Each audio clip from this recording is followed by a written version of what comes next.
She announced, "I'm keeping my ex in my life. Deal with it or leave." I said, "I choose option 3. I invited her ex to lunch, without her. What he told me about her had me packing her bags before she got home. Original post I, 38 male, was floored when my girlfriend Nicole, 36, dropped this bomb last Tuesday. We'd been together 18 months, living in my townhouse for the last 6. Everything seemed solid until Derek showed up. Derek's her ex-husband. They divorced 4 years ago, supposedly, amicably. He moved back to town last month for work, and suddenly Nicole's having coffee with him every Friday, texting him constantly, and even invited him to our Labor Day barbecue without asking me. When I brought it up, she went full defensive mode. Look, Derek's important to me. We share history. Just because we divorced doesn't mean I have to cut him out completely. Nicole, he's texting you goodnight messages. That's not normal ex behavior. She rolled her eyes. You're being insecure. Derek and I are mature adults who stayed friends. If you can't handle that, maybe this relationship isn't for you. So you're choosing maintaining this friendship over my comfort in our relationship? That's when she said it. I'm keeping Derek in my life. Deal with it or leave. The ultimatum hung in the air. I nodded slowly. Okay. I understand your position. She smiled, thinking she'd won. Good. I'm glad you're being reasonable. Actually, I said, I choose option 3. What option 3? I'll figure it out. She laughed it off, assuming I was accepting her terms. That night, while she was asleep, I found Derek's business card on her desk. She'd left it right there, bold as brass. Investment advisor at some firm downtown. Wednesday morning, I called him. Derek? This is Tom, Nicole's boyfriend. I was wondering if you'd be free for lunch tomorrow. Just the two of us. Long pause. Does Nicole know about this? No, that's kind of the point. I think we should talk man to man. Another pause. Yeah, okay. Where and when? We met at a steakhouse downtown. Derek looked nervous, kept checking his phone. I got straight to it. Look, Derek, I'm not here to threaten you or anything. I just need to know what's actually going on with you and Nicole. He shifted uncomfortably. Nothing's going on. We're just friends. Friends who text goodnight? Friends where she's prioritizing you over her current relationship. Derek sighed, rubbed his face. Man, you seem like a decent guy. You deserve to know. Nicole's always been like this. Like what? She needs backup options. Always has. When we were married, she kept her college ex Brad around the same way. Constant texting, coffee dates, telling me I was being controlling when I objected. My stomach dropped. What happened with Brad? Found them in our bed 6 months before the divorce. She swore it was the first time, but he shrugged. The amicable divorce? That was her narrative. Truth is, she cleaned me out, kept the house, got alimony even though she was the one who cheated. Her lawyer was her dad's golf buddy. Why didn't you fight it? I had just started my business, couldn't afford a long legal battle. Plus, she had photos of me from a bachelor party that, well, taken out of context, wouldn't have looked good in court. Nothing illegal, but you know how these things can be spun.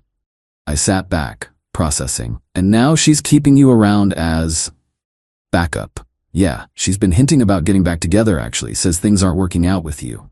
That hit like a punch. She said that? Derek pulled out his phone, showed me texts from Nicole. Tom's sweet but kind of boring. Remember our trip to Napa? Those were good times. Maybe we gave up too soon? All dated within the last week. I haven't encouraged it, Derek said quickly. I'm seeing someone myself now, but Nicole doesn't know that. I've been trying to keep distance, but she's persistent. Why are you telling me this? Derek looked genuinely sympathetic, because I wish someone had warned me about Brad. And because... He hesitated. Look, check your credit report. Check if she's on any of your accounts. When we divorced, I discovered she'd opened 3 credit cards in my name, maxed them out. We talked for another hour. Derek told me about mysterious charges, about Nicole's spending habits, about how she'd convinced him to add her to his investment account for emergencies, then drained $30,000 for what she called self-care expenses. I paid for lunch, thanked Derek, and drove home in a daze. Nicole wouldn't be back until evening. Wednesday was her yoga and wine night with friends. I had 4 hours. Update 1. First thing I did was check my credit report online. Sure enough, there was a credit inquiry from 2 weeks ago that I didn't recognize. The application was denied, but she'd tried. She'd actually tried to open a card in my name. Then I went through my office. In my filing cabinet, I found papers she'd organized for me. Hidden between tax returns was a document adding her as a beneficiary to my 401k. It was filled out, but not signed. She'd been waiting for the right moment, probably planning to slip it in with other papers. I checked my Amazon account. She'd been ordering things and having them shipped to her friend Melissa's house. Designer bags, jewelry, stuff that never came to our place, all on my saved credit card. But the real kicker was in her closet. While packing her clothes, I found a folder labeled Future Planning. Inside were printouts of houses, all way above our budget, and a business plan for a boutique she wanted to open. The financing section? Tom's investment, $150,000. I'd never agreed to any investment. We'd never even discussed it. By 5 p.m., I had changed all my passwords, removed her as an authorized user on my credit card, packed all her belongings in boxes, screenshot everything suspicious, called a locksmith for Friday, giving her 2 days to get her stuff. She came home at 8, slightly tipsy, giggling on the phone with someone. "Hey babe," she called out, then stopped. The living room was full of boxes. Her boxes. "Tom, what's going on?" "I had lunch with Derek today." Her face went white. The phone slipped from her hand. "You? What?" "Interesting conversation. Brad came up. So did the credit cards you opened in Derek's name." "I can explain. The credit application you tried to submit in my name 2 weeks ago?" Her mouth opened and closed like a fish. "The Amazon purchases to Melissa's house? The 401k beneficiary form? The $150K you plan to take for your boutique? I was just thinking about our future." "Our future? While texting your ex that I'm boring and you maybe gave up too soon?" She actually tried to deny it until I showed her the screenshots Derek sent me. Then came the tears. But not sad tears. Angry ones. "You had no right to go behind my back. That's rich, coming from you." "Derek is lying. He's trying to break us up because he wants me back." "Derek's in a relationship. Has been for 8 months. He showed me pictures of them together." That stopped her cold. "What? Yeah, your backup option has moved on and so have I. You have until Friday to get your stuff. You're not staying here tonight. You can't just throw me out. I live here. You're a guest who doesn't pay rent. No lease, no tenant rights." I checked. Update 2. Nicole didn't go quietly. She called the cops that very night, claiming I'd stolen her belongings and locked her out illegally. The officers arrived at 11 p.m. "Sir, your girlfriend says you've illegally evicted her." I showed them my deed, proof she wasn't on any lease, and explained she was a guest who I'd asked to leave after discovering attempted identity theft. I showed them the credit application she'd tried to submit. "Ma'am," the older officer turned to Nicole, "attempting to open credit accounts in someone else's name is a federal crime." Nicole backpedaled fast. "It was a misunderstanding. I thought we were basically married." The officers told her it was a civil matter, but advised her to collect her belongings and find somewhere else to stay. She left in an Uber, screaming that I'd regret this. Thursday morning, my phone started blowing up. Nicole had posted on social media that I'd thrown her out on the street after going crazy with jealousy over her completely innocent friendship with her ex. Her friends came at me hard. Melissa called me every name in the book. Nicole's sister Ashley threatened to expose me for the abuser I was. The problem? They didn't know about the financial fraud attempts. I posted my own update. Simple and factual. Since people are asking, I ended my relationship after discovering my ex attempted to open credit cards in my name and was planning to take $150,000 from my accounts without my knowledge. I have documentation and have consulted both police and a lawyer. The tide turned instantly. Melissa went quiet. Ashley deleted her posts, but Nicole doubled down. Thursday afternoon, she showed up at my work with Derek. Yeah, she brought Derek to my office. "Tom," she called out in the lobby. Loud enough for everyone to hear. "We need to talk about this like adults." Security started moving toward her, but I waved them off. "I'd handle this." "Nicole, you need to leave." "Not until you listen. Tell him, Derek. Tell him how you lied." Derek looked supremely uncomfortable. "Nicole, I told him the truth." "No, you're supposed to. You said you'd help me." You told me we were coming here to get your work laptop that you left in his office. The security guard stepped forward. Sir, should we call the police? Not yet, I said. Then to Nicole, you have 1 minute to leave before I file a restraining order. You wouldn't dare. My dad's a lawyer. Your dad's a real estate lawyer who's semi-retired. I have a criminal attorney. Want to test who wins? She stomped her foot, actually stomped it like a toddler. This isn't over. Derek apologized profusely as security escorted them out. Later he texted me. Now you see why I didn't fight the divorce. She's exhausting. Update 3 Friday morning, the day of the locksmith appointment. Nicole's parents showed up. Her mom, Deb, was crying. Her dad, Robert, tried to look intimidating despite being 5'7" and wearing khakis. Tom, let's discuss this reasonably, Robert started. There's nothing to discuss. Nicole attempted fraud. She was confused about your relationship status. We're not married, we weren't engaged. Being confused doesn't make fraud legal. Deb jumped in. She loves you. She made mistakes, but throwing her out? She was setting up her ex-husband as a backup plan while trying to drain my accounts. What would you do? We'd work through it like adults, Robert puffed up. Not act like a child having a tantrum. I laughed. Actually laughed. A tantrum? Your daughter tried to steal $150K and I'm having a tantrum? She wasn't stealing, she was planning your future together. Without telling me? While texting her ex that I'm boring. They didn't know about the texts. I showed them. Deb's face fell. This doesn't sound like our Nicole. Maybe you don't know your Nicole as well as you think. Robert tried another angle.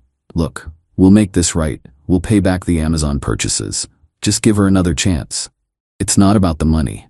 It's about trust and legality and the fact that she's done this before. That's a lie, Deb protested. Derek was abusive. He controlled her money. Derek has receipts showing she opened 3 credit cards in his name. Want to see those too? They went quiet. Finally, Robert spoke. What do you want? I want Nicole to get her stuff and never contact me again. She has nowhere to go. She's 36 years old with a full-time job. That's not my problem. The locksmith arrived while they were still there. Changed the locks right in front of them. Nicole showed up an hour later, saw the new locks, and lost it. You changed them before I could get my stuff. Your stuff's in the garage, I said through the Ring doorbell. Garage code is 1234. Take it and go. I need to check inside. Make sure you didn't keep anything. Everything you own is in those boxes. Anything you left is considered abandoned property now. She spent 2 hours going through boxes in my driveway, making a scene until neighbors started coming out to watch. Finally, her parents convinced her to leave. Update 4, I thought it was over. I was wrong. Monday morning, I got a call from my bank. Someone had tried to wire transfer $5,000 from my account. The only reason it failed? I'd set up 2-factor authentication the week before and they couldn't complete the verification. The attempt was made from Nicole's laptop IP address. She'd saved my banking password from when I'd used her computer once. This was it. I'd been patient, but attempted wire fraud, that's prison time. I filed a police report. The detective was very interested, especially when I showed him the pattern: attempted credit card fraud, attempted wire fraud, the 401k forms. This is systematic financial exploitation, he said. We take this seriously. They arrested Nicole at her work Tuesday afternoon, in front of all her colleagues. She called me from jail that night on a recorded line. Tom, please, drop the charges. I was desperate. You threw me out with nothing. Nicole, this call is being recorded. Are you confessing to attempting wire fraud? Click. Her dad bailed her out and hired a lawyer. A real criminal defense attorney this time, not his golf buddy. The lawyer called me Thursday. My client is willing to make restitution for any damages in exchange for dropping charges.